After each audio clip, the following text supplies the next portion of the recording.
آج کی ویڈیو میں ہم آپ کو ایک ماں کے نافرمان بیٹے کی عبرتناک کہانی سنائیں گے، جس نے اپنی ماں کے ساتھ ایسا ظلم کیا جو ناقابل تصور ہے۔ یہ کہانی ان لوگوں کے لیے ایک سبق ہے جو دنیا کی خواہشات اور انا کے پیچھے اپنے قریبی رشتہ داروں کو قربان کر دیتے ہیں۔ کہانی ایک عورت کی زبانی شروع ہوتی ہے جو ایک امیر لیکن بدصورت آدمی سے شادی صرف اور صرف دولت کے لالچ میں شادی کرتی ہے۔ شادی کے بعد وہ اپنے شوہر کو اپنی مرضی کے مطابق چلانے کی کوشش کرتی ہے اور اپنے شوہر کو اپنی ماں کے خلاف اکسانا شروع کر دیتی ہے۔ اس کی ساس، جو کہ ایک سادہ عورت ہوتی ہے، اپنے بیٹے کو بیوی کی زیادتیوں سے روکنے کی کوشش کرتی ہے، لیکن وہ عورت اپنی چالاکیوں سے شوہر کو ماں سے دور کر دیتی ہے۔ شوہر اپنی ماں کو نظر انداز کرنے لگتا ہے، حتیٰ کہ ایک دن وہ بیوی کے دباؤ اور اپنے غصے کو زیر اثر اپنی ماں کو چھت سے دھکا دے دیتا ہے، جس کی وجہ سے ماں کی موت ہو جاتی ہے۔ محلے کے لوگ اس ظلم کے گواہ بنتے ہیں اور پولیس کو اطلاع دیتے ہیں۔ پولیس کی تفتیش کے دوران شوہر اپنی بیوی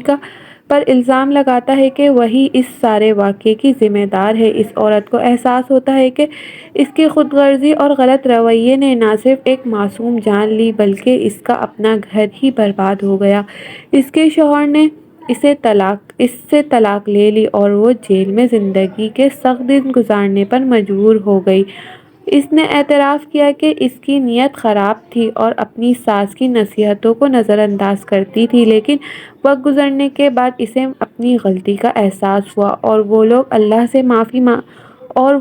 سے معافی مانگنے لگی۔ یہ کہانی ہمیں یہ سبق دیتی ہے کہ کسی بھی رشتے پر ظلم، لالچ اور خود غرضی کا انجام ہمیشہ برا ہوتا ہے۔ ماں جیسی عظیم ہستی کا دل دکھانے والوں کے لیے دنیا اور آخرت دونوں میں نقصان ہی مقدر ہوتا ہے۔ اللہ تعالیٰ ہمیں اپنے والدین کا احترام کرنے، حق و سچائی کے راستے پہ چلنے کی توفیق عطا فرمائے۔ آمین۔